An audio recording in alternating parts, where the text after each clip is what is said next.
time to charge this 2020 Honda Civic YF refrigerant. It calls for 525 grams. So we have the low side off, we have the vacuum off, we have the refrigerant already open and pre-charged, ready to go in.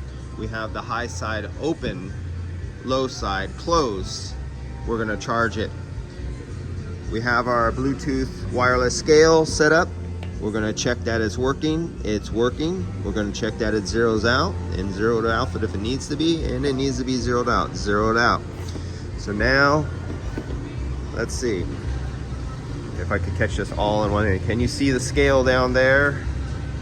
And I'm gonna turn on up here and we're gonna time how many seconds does it take for 425 grams to go into the car. Now I have it fully vacuumed down below 100 microns. So let's get this going. 1, 2, 3. Well, we're at 100 microns already. We're at 200 microns. We're at 300 microns. Unless I'm choking it off and closing it right now before I get there. 410. Good enough for government work. And I'm gonna have to keep some inside my hose because I went over by a few grams. So keep my hose charged. And that's what happens when, god damn it, and I have to see what it does. Looking at the video camera, and there's that lag because your eyes see this before it actually changes on the video camera. I don't know why I keep doing that. Every time I make videos and I look at my camera, I do that, I mess up. All right, so we're gonna turn this on. I'm grafting out the compressor right now. So as you can see, I have the high side and low side. And yeah, I had this one off right now because I was testing, I was vacuuming out just that hose, and you'll see that jump up right now. You see that I charged the refrigerant through the high side and we're at 86 psi, and the refrigerant had to go through the high side, through the condenser, up the liquid line, through the expansion valve, into the evaporator, then down the suction line to get pressure to come to the hose. And you see there's a pressure differential, and that's the expansion valve shut off because it's kind of a hard shut off and it's holding the pressure. It won't let all the pressure through. So let's start this up and see how the pressures go when we start this up, because remember, this is a variable displacement compressor.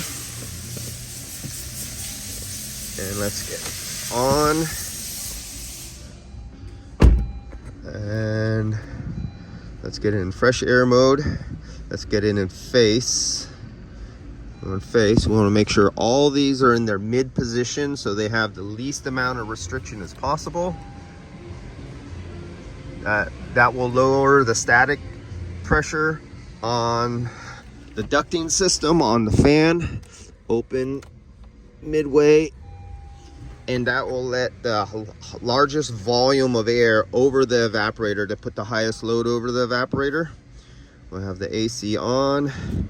We got a high speed, lowest temperature. I haven't started the engine yet. Let me start the engine. 1, 2, and we're gonna watch the low side as soon as the compressor kicks in. Now you see that little raise right there on the low side? That is the air going over the evaporator, and the air is adding heat to the refrigerant in the evaporator core. Even though it's only vapor, there's no liquid in there, there's only vapor. Just the air blowing over the evaporator is adding heat to the refrigerant, and it's raising the pressure in the low side. And that's without the engine on. The engine's not on right now. The compressor is not spinning. That change of difference is only air going over the evaporator, raising the temperature. Okay, now I'm going to start the engine.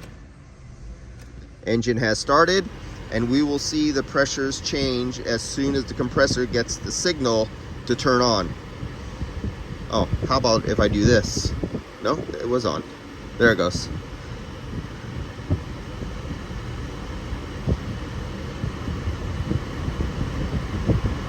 You can see where I hit the button twice.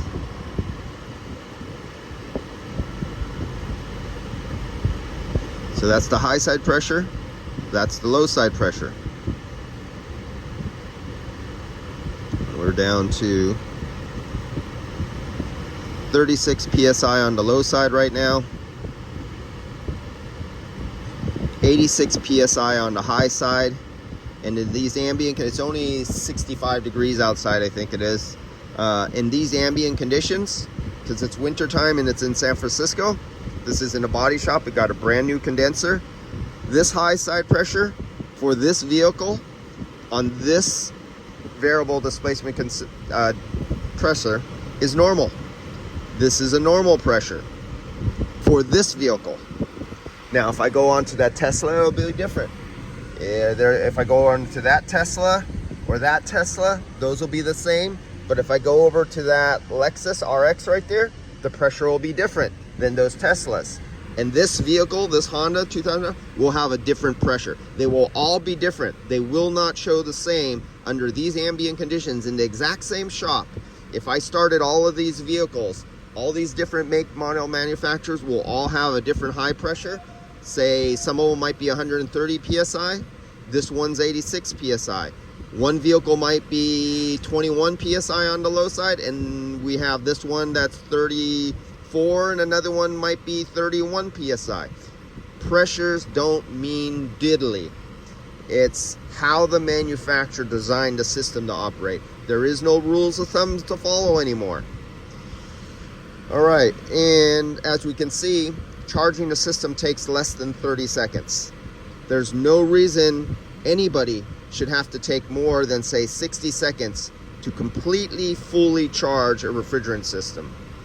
If not, go find out why and learn. What you've learned your old school ways by somebody who is old, who learned from somebody who learned from somebody through word of mouth and screwing up systems, and maybe they sat down in a one-day seminar or something, or they read a magazine.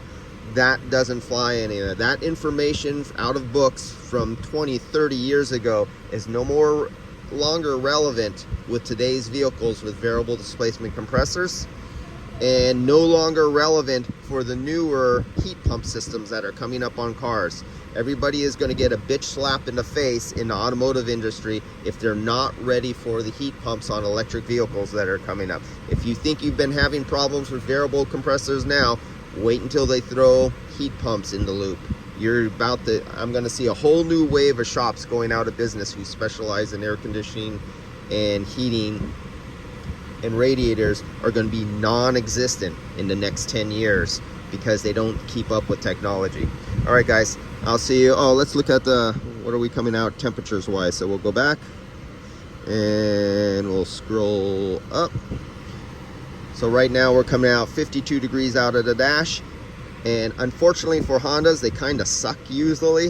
Hondas suck with their leaky condensers, their leaky evaporators, their leaky or their messed up compressors, and many times on many of them their output from their temperature from their dash is sometimes less than satisfactory. Every now and then you get surprised, but Honda on this last generation of HVAC that they've been using has really dropped the ball on quality.